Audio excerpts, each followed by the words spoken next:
आपके टॉयलेट के रास्ते खून आ रहा, मोशन जाते समय, और आप रात को डर के गूगल कर रहे हो कि ये किस चीज के लक्षण है, और पहली चीज गूगल पे आती है वो है कैंसर। रात को डर के गूगल और ये सब आपको ना करना पड़े, इसलिए मैं 90 सेकेंड्स के अंदर आपको बता दूंगा कि ये कैंसर का लक्षण है या नहीं। इसलिए मत डरिए। 7 लक्षण जो आपको पहचानने चाहिए, जो पाइल्स के जैसे बीमारियों की वजह से हो सकते हैं, और पाइल्स जैसी बीमारी के 4 ग्रेड, और किस ग्रेड में सर्जरी जरूरी है या क्या ट्रीटमेंट होना चाहिए। इन तक जुड़े रहो, क्योंकि लास्ट में जो टाइमलाइन दे रहा हूं, अगर आप उस पर डायरेक्ट स्किप करना चाहो, मैं बताऊंगा कैसे पाइल्स का सर्जरी आज बिना सर्जरी के किया जा सकता है। अब आप सोचोगे पाइल्स का ट्रीटमेंट बिना सर्जरी के, बिना किसी ब्लेड, बिना किसी टाकों के, बिना किसी निशान के, बिना किसी एडमिशन के, एंड बिना किसी रिकवरी पीरियड के, सबसे बड़ी बात बिना पैंट उतारे। गूगल में रेक्टल ब्लीडिंग टाइप करोगे तो कैंसर का आर्टिकल सबसे ऊपर आएगा, इसलिए ये पढ़ के डरना नहीं है। यस, कैंसर का एक सिम्टम हो सकता है ब्लीडिंग, लेकिन ब्लीडिंग कैंसर की वजह से ये ऐसा बिल्कुल नहीं है। 10% से कम केसेस में कैंसर होगा। टॉयलेट में खून आना, अनलेस बहुत नीचे की तरफ कैंसर हो, मैक्सिमम कोलॉन कैंसर्स या लार्ज इंटेस्टाइन या स्मॉल इंटेस्टाइन के कैंसर्स महीना के रूप में पेश आते हैं। यानी कि खून, क्योंकि लैट्रिन के साथ साथ मिक्स होने के लिए बहुत टाइम मिल रहा है, वो लैट्रिन के साथ मिक्स होके या तो काला स्टूल आता है या फिर मरून डार्क रेड ब्लड आता है, मरून ऑलमोस्ट। जबकि जो बीमारी बिल्कुल लैट्रिन के रास्ते के पास है, फॉर एग्जाम्पल पाइल्स, उसमें ब्राइट रेड ब्लड आता है जो लैट्रिन से अलग है। लैट्रिन अलग दिखाई दे रही है, रेड फ्रेश ब्राइट ब्लड अलग दिखाई दे रहा है। तो इसलिए ये एक बहुत बड़ा डिफरेंस है। और हर बार थोड़ा सा भी फ्रेश ब्लड देख के टॉयलेट पेपर पे या कमोड में इमीडिएटली ये नहीं सोचना है कि मुझे कैंसर हो गया और विल लिखना शुरू नहीं कर देना है। हाई चांसेस है आपको सिर्फ पाइल्स टाइप कुछ बीमारी है, जिसके साथ साथ बर्निंग, इचिंग, लंप ये सब फील होता है। बहुत जल्द आप हमारा वो वीडियो भी देख पाओगे कि पाइल्स, फिशर और फिस्टुला में क्या फर्क है, कैसे ये तीनों कंडीशंस में ब्लीडिंग हो सकती है। But one of the most common कारण पाइल्स है। मैं हूं डॉक्टर गौरव गंगवानी, एक board equivalent certified interventional radiologist, और मैं पाइल्स का इलाज बहुत फ्रीक्वेंटली हजारों पेशेंट्स में करता हूँ मॉडर्न मिनिमली इन्वेजिव तरीकों से। मेरे पास नॉर्थ इंडिया से, साउथ इंडिया से, हर जगह से पेशेंट आते हैं। स्पेशली पटना, लखनऊ का बहुत बड़ा ट्रेनिंग सेक्टर है, जो 2 साल, 3 साल, 5 साल तक सफर कर रहे हैं पाइल्स जैसे सिंपल बीमारी से, क्योंकि उन्हें पता नहीं था कि ये बिना सर्जरी के मिनिमली इन्वेजिव तरीकों से ट्रीट हो सकता है। पहले बेसिक्स डिस्कस करते हैं। हमारे एनएस में 3 एंडोवेस्कुलर क्वेश्चंस होते हैं जहां खून की नसें आती है, जो नेचुरल नॉर्मल हेमोरॉइड्स होते हैं। जब बहुत कारणों की वजह से प्रेशर बढ़ जाता है, ये नसें सूजने लगती है, इनके आजू बाजू का आर्किटेक्चर ढीला पड़ने लगता है, और यही लंप बाहर आने लगता है, ब्लीड करने लगता है, खुजली और प्रॉब्लम्स, म्यूकस डिस्चार्ज करने लगता है, और इसी को कहते हैं पाइल्स। अब इसके कारण क्या क्या है, क्यों ऐसा होता है? वेल, कॉन्स्टिपेशन की वजह से, प्रेगनेंसी में यूट्रस का वजन उस पर आता है, इस वजह से ज्यादा देर टॉयलेट में बैठना, स्ट्रेन करना, उससे बढ़ता है। फोन स्क्रॉल करते हुए ज्यादा देर बैठना, इससे बढ़ता है। डाइट में फाइबर लो है, मैदा, प्रोसेस्ड फूड ज्यादा है, लाइफस्टाइल सेडेंटरी हो चुका है। तो इनफ 6 से 7 कारण है हमारे आज के दिनचर्या में जो ये कॉज करता है। इसलिए पाइल्स बहुत ज्यादा कॉमन होते जा रहा है। हर 3 में 1 भारतीय को पाइल्स हो गया, इतना कॉमन हो गया। अब आते हैं सबसे इंपॉर्टेंट पार्ट पे, जो उसके लिए आप वीडियो में रुके हो। वो 7 लक्षण कौन से हैं जो आपको इग्नोर नहीं करने हैं।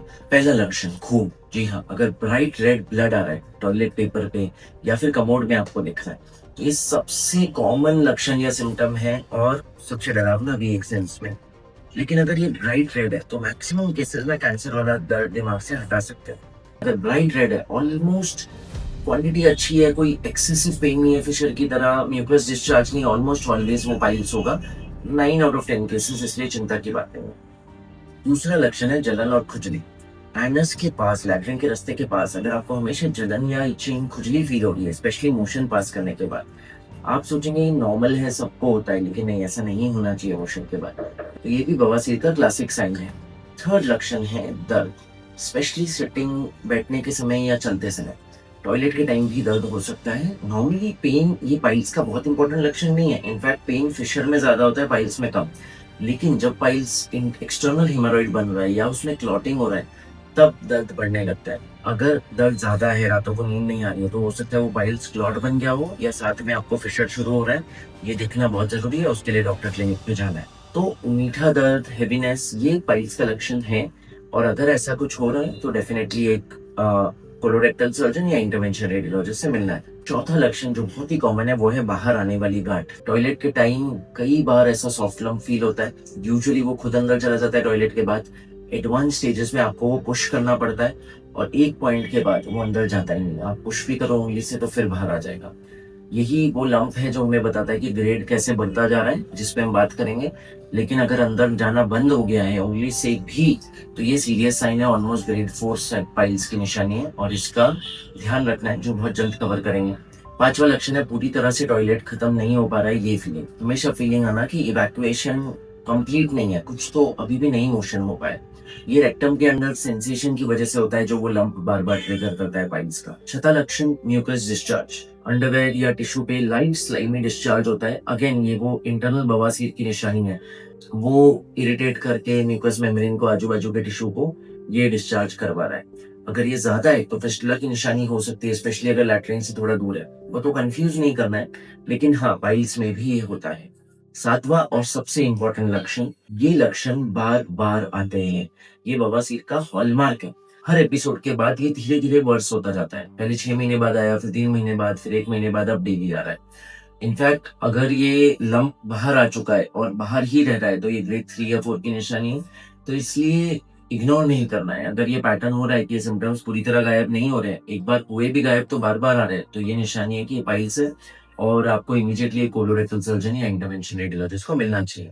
तो हमने 7 लक्षण डिस्कस किए। जैसे प्रॉमिस किया था, आपको पाइल्स के 4 ग्रेड्स के बारे में भी बताएंगे। ग्रेड 1 है अंदर का बवासीर, बिल्कुल बाहर नहीं आता, ना कोई लंप फील हो रहा है, सिर्फ ब्लीडिंग हो रही है। ये सबसे अर्ली स्टेज का है, कोई सर्जरी नहीं, कोई बेसिक प्रोसीजर भी नहीं, ये मोस्ट ऑफ द केसेस में अपने आप रिजॉल्व हो जाएगा। ग्रेड 2 में ये बाहर आता है टॉयलेट करते वक्त, लेकिन जैसे ही टॉयलेट खत्म होता है अपने आप श्रिंक हो जाता है, प्रोलैप्स, बाहर नहीं रहता है, ऑटोमेटिक रिडक्शन। ये स्टेज पे भी non surgical treatments maximum cases में इफेक्टिव हो जाती है। अगर आप सर्जन के पास जाएंगे, क्योंकि इतना अर्ली ग्रेड है, मोस्टली वो early day care simple procedures offer करेंगे, जैसे स्क्लेरोथेरेपी या रबर बैंड लाइगेशन। ग्रेड 3 में वो ज्यादा बाहर आने लगता है, अभी जिसे कहते हैं प्रोलैप्स। जो इंटरनल पाइल्स है वो अब एक्सटर्नल आ रहा है। यहाँ पे ज्यादातर लोग सर्जन या डॉक्टर के पास आते हैं, यूजुअली 2 से 3 साल सफर करने के बाद। इसमें surgeon usually laser haemorrhoid ablation offer करते हैं, ऑफकोर्स कभी कभी सर्जरी भी। ये स्टेज पे ज्यादा टाइम वेट नहीं करना है, क्योंकि अगर बाहर आ रहा है, पुश हो रहा है, तो ग्रेड 4 पे चले जाओगे, जो कॉम्प्लेक्स हो जाएगा। ग्रेड 4 में वो परमानेंटली बाहर आ चुका है, प्रोलैप्स हो चुका है, उंगली से पुश भी करो तो नहीं जा रहा है, या चला भी गया तो तुरंत बाहर आ रहा है। ये इंपॉर्टेंट स्टेज है, क्योंकि मोस्ट ऑफ द टाइम्स इसके लिए सर्जरी ही इलाज है, and most of the times open surgery. एक बार डायग्नोस हो गया कि ये पाइल्स है, ये कैंसर में नहीं बदलेगी, ना ये कैंसर का प्रीकर्सर है, ये बिल्कुल एक अलग कंडीशन है, सिंपल खून की नसों के गुच्छे की, जिसमें प्रेशर ज्यादा है, आजू बाजू का आर्किटेक्चर वीक है, तो ये बाहर प्रोलैप्स कर रही है और ब्लीड कर रही है। ऑफकोर्स अगर आपकी उम्र 40 के ऊपर है, 40 के ऊपर है, तो कोलोनोस्कोपी बनती है, डॉक्टोस्कोपी करवा लीजिए, लेकिन पूरा कोलोन स्क्रीन होना चाहिए, ताकि कहीं भी कोई पॉलिप या कोई कैंसर की अलग से निशानी तो नहीं है, वो रूल आउट हो जाए। बिना टाइम वेस्ट किए आते हैं ट्रीटमेंट पे, जिसकी हम स्टार्टिंग से आपको प्रॉमिस कर रहे हैं, और अब टाइम आ गया है वो प्रॉमिस पे ऑफ करने का, जो अब तक हमसे जुड़ा हुआ है। आज एक आधुनिक ट्रीटमेंट आ गया है पाइल्स के पेशेंट के लिए, जिसे कहते हैं हेमोरॉइड आर्टरी एम्बोलाइजेशन। जी हाँ, देखो अब मैं आपको बता दूं ये ट्रीटमेंट क्या है और इसका इजाज कैसे हुआ। जब सर्जन्स ने देखा कि बार बार हम पाइल्स को ऑपरेट कर रहे हैं, कई केसेस में वो रिपेयर भी हो रहे हैं, ऐसा क्यों? तब उन्होंने पाया डॉपलर स्टडी से कि जो हेमोरॉइड आर्टरी होती है, सुपीरियर रेक्टल आर्टरी, जो हेमोरॉइड्स या पाइल्स को सप्लाई कर रही है, उसका खून का सप्लाई प्रेशर ज्यादा ही है, पाइल्स निकाल दो फिर भी ज्यादा ही। तो उन्हें समझ में आया कि ये नस बंद करनी पड़ेगी, इसे नहीं बंद करेंगे तो रिकरेंस रेट ज्यादा होगा। इवन लेजर के बाद आजकल मैक्सिमम सर्जन्स वो नस को भी बांधते हैं, इसको कहते हैं Doppler guided haemorrhoid artery ligation, DGHA। चाहे वो इंडिविजुअली किया जाए, चाहे लेजर के साथ साथ ऊपर की नस बांध ली जाए। यही कंसेप्ट को हम इंटरवेंशनल रेडियोलॉजिस्ट ने चुराया और हमने कहा आप बाहर से बांधोगे ना, क्यों ना हम एंजियोग्राफी से अंदर से जाके वो नस को बंद कर दें। आप बाहर से वो नस को गार्ड सूचर से बांध रहे हो, हम अंदर से जाके उसमें कॉइल, पार्टिकल्स, ग्लू, स्क्लेरोजेंट कुछ भी डाल के उसे बंद कर देंगे। इस तरह इजाज हुआ है हेमोरॉइड आर्टरी एम्बोलाइजेशन का। इसमें पेशेंट को एडमिट करने की भी जरूरत नहीं है, हम पेशेंट को कैथ लैब ले गए, हथेली से या थाई से डिपेंडेंट, छोटी सी तार ले गए सीधा उस नस में जो पाइल्स तक जा रही है, उसमें हमने एजेंट इंजेक्ट किया, चाहे वो PVA पॉलीविनाइल अल्कोहल पार्टिकल्स हो, या ग्लू हो, या फाइब्रोवेन स्क्लेरोजेंट हो, एक केमिकल एसिड जो नीचे से भी स्क्लेरोथेरेपी किया जाता है। एंड लास्ट में जरूरत पड़े तो कॉइल से बंद करके नसों को आ गए। 15 से 30 मिनट के अंदर ये प्रोसीजर कंप्लीट किया जा सकता है। अगर हथेली से क्या एक ब्रेसलेट या पट्टी लगा के 2 घंटे में पेशेंट को घर भेजा जा सकता है अपने पैरों पे। 2-3 दिन के लिए माइल्ड डिस्टर्बेंस होगा, मैक्सिमम 7 दिनों के लिए। अगेन ऐसी फीलिंग आएगी लैट्रिन करते समय कि कुछ बचा है, थोड़ा-सा इरिटेशन हो सकता है, खुजली हो सकती है। लेकिन उसके बाद उनका ब्लीडिंग बंद हो जाएगा, बहुत सारे केसेज़ में प्रोलैप्स, इचिंग सारी प्रॉब्लम्स ठीक हो जाएगी। आप अगले मॉर्निंग से अपना काम जॉइन कर सकते हो। हमने जाना कि हर ब्लीडिंग लैट्रिन के रास्ते कैंसर नहीं होती। हम रात को चैन की नींद सो सकते हैं, सिंपल देख सकते हैं किस टाइप का ब्लीडिंग बिना किसी को बताए ट्रीटमेंट होना चाहिए। येस, कॉन्फिडेंशियलिटी बहुत ज़रूरी है। आप डिग्निटी के साथ एक इंटरवेंशनल रेडियोलॉजिस्ट को अप्रोच करके इसे ट्रीट करा सकते हो। सर्जरी का डर खत्म हो जाना चाहिए। आज बिना सर्जरी के मिनिमली इन्वेसिव इतने ऑप्शंस आ चुके हैं। लेज़र स्क्लेरोथेरेपी तो था ही, पर आज ह्यूमरॉइड आर्टरी एम्बोलाइजेशन है जिसमें एंजियोग्राफी द्वारा पाइल्स का ट्रीटमेंट किया जा सकता है बिना पैंट उतारे। अगर आप एक टायर 2 या 3 सिटी में हो, आपके आस-पास कोई भी इंटरवेंशनल रेडियोलॉजिस्ट नहीं है या है भी तो वो हेमोरॉइड एम्बोलाइजेशन अभी तक नहीं करते हैं, तो नीचे मैं नंबर और ईमेल आईडी डिस्प्ले कर रहा हूँ ताकि आपको थोड़ी आसानी हो इसके बारे में और जानकारी लेने की। सब्सक्राइब करके बेल आइकन दबाना मत भूलो। सुरक्षित रहें, सशक्त रहें।